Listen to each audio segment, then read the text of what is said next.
Tingkatkan takwa. Kalau ingin ditambah ilmu itu tingkatkan takwa. Dalilnya Quran surah kedua Al-Baqarah di akhir ayat 282. Wattaqullaha wa yu'allimukumullah. Tingkatkan takwamu kepada Allah, maka Allah akan berkenan mengajarkan, bahkan mengajarkan kalimat Qurannya, mengajarkan kepada engkau tambahan pengetahuan. Ya, caranya bagaimana? Nanti dibuat akal dan hati kita itu akan sinkron sehingga cepat menangkap persoalan. Ya, kita baca itu ada orang kan begini, sekali dua kali baca belum paham, 3 kali ada yang belum paham harus dijelaskan. Ya, ada orang sekali baca mengerti, ada orang baru lihat judul sudah paham mau kemana arahnya. Nah, orang-orang yang meningkatkan takwa itu diberi kekuatan oleh Allah untuk mencerna persoalan sampai ke intinya, bahkan sejak ia melihat kata pertamanya. Nah, dan diberi kekuatan untuk menangkap pengetahuan sehingga sulit dilupakan. Ya, nah itu amalannya apa? Takwa. Takwa itu banyak nanti jenisnya. Ada takwa dengan fisik kita. Seperti apa? Seperti sholat, tingkatin sholatnya. Ya, tingkatin sholatnya, bukan hanya sholat fardu. Tambah sholat sunnahnya, tahajudnya, duhanya, rawatibnya. Kemudian apalagi misalnya menghafal Quran. Ya, baca, minimal banyakin baca Quran. Baca. Sehari misalnya, ya tambahlah 1 juz misalnya. Ya, kemudian tingkatkan sampai ke ujian seperti ini. Lalu ada takwa bil mal, takwa dengan harta, sedekah misalnya. Al-Imam An-Nawawi Al-Bantani itu kalau mau ngaji seperti ini, beliau sedekah dulu.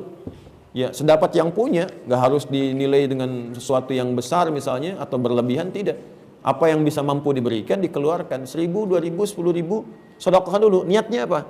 Itu luar biasa. Niatnya, ya Allah dengan sedekah ini mohon tutupi pandangan saya dari aib-aib yang mungkin melekat kepada guru saya. Jadi pengen dapat ilmunya aja, nggak pengen dapat aibnya. Ya, akhirnya dapatnya apa? Orang yang sibuk dengan ilmu seseorang dan kemuliaannya dan melepaskan diri dari berbagai kekurangan, karena sepanjang manusia pasti ada salahnya. Ya, pasti itu manusia itu nggak akan lepas dari salah sepanjang dia bukan nabi dan rasul yang punya sifat maksum, dijaga dari kesalahan. Saya bukan nabi, bukan rasul, pasti saya salah itu. Di antara sekian banyak ceramah saya nggak akan mungkin 100% benar semua. Mungkin ada yang salah menyebutkan ayat, kan namanya manusia sedang pikiran kemana, lisannya kemana, maka muncul slip of tongue. Ya, ada yang bacaannya kurang mungkin, ada yang disampaikannya apalagi sekarang mungkin eranya media sosial, digital. Ngajar di tempat A, materi spesifik A, dibahas terbatas, tapi video dipotong. Dia bisa kemana-mana gitu. Ya, tapi juga terlepas dari itu pasti salah, pasti ada yang keliru.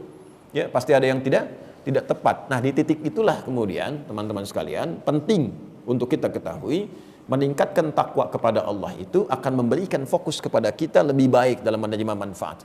Maka Al-Imam An-Nawawi Al-Bantani, ya, bukan yang Ad-Dimashqi, yang pengarang Al-Arba'in An-Nawawiyah, ya, pengarang Riyadhus Shalihin, bukan yang itu. Yang Imam Nawawi Al-Bantani yang jadi mufti, pernah jadi mufti di Mekah itu. Ya, ya, itu apa yang terjadi?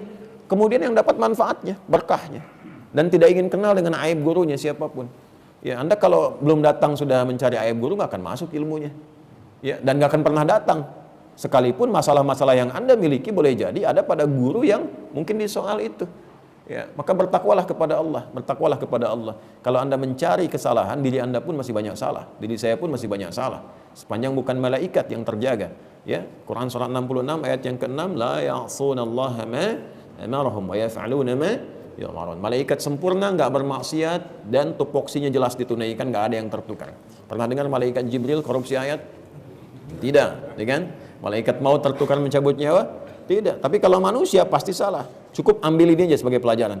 Sepanjang kita menyadari diri kita dan orang di sekitar kita masih manusia, maka kita akan bisa menerima dan memperbaiki kesalahan-kesalahan yang mungkin terjadi dan dilakukan.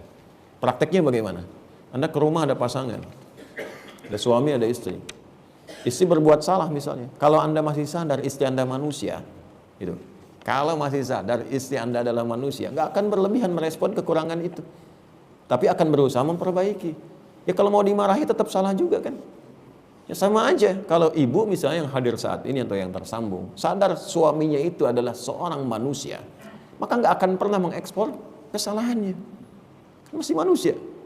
Ya, yang nggak kenal salah itu malaikat, yang nggak kenal benar itu setan. Sepanjang suami Anda bukan malaikat, bukan setan, pasti ada salah dan pasti kembali, ada peluang kembali ke jalan yang benar. Setan itu salah, nggak mau kembali ke jalan yang benar.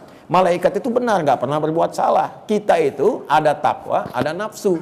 Takwa itu bisikannya malaikat, Nafsu itu bisikannya setan. Malaikat disebutkan 88 kali dalam Quran, setan disebutkan 88 kali. Kita ada di pertengahan itu. Jadi mungkin salah, tapi bisa kembali kepada kebenaran. Jadi kalau ada orang berbuat salah, nggak pernah mau tobat, itu patut diduga terkontaminasi kuat oleh setan. Saya tidak mengatakan setan. Ya kan?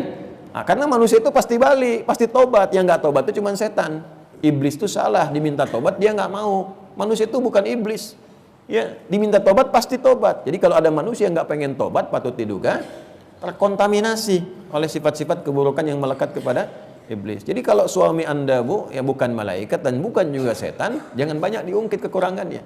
Termasuk pasangan Bapak, yang istri dan sebagainya. Nah, itu nilai-nilai kebaikan. Sedekah, banyakin salat, banyakin baca Quran dan sebagainya, pasti diberikan kemuliaan insya Allah.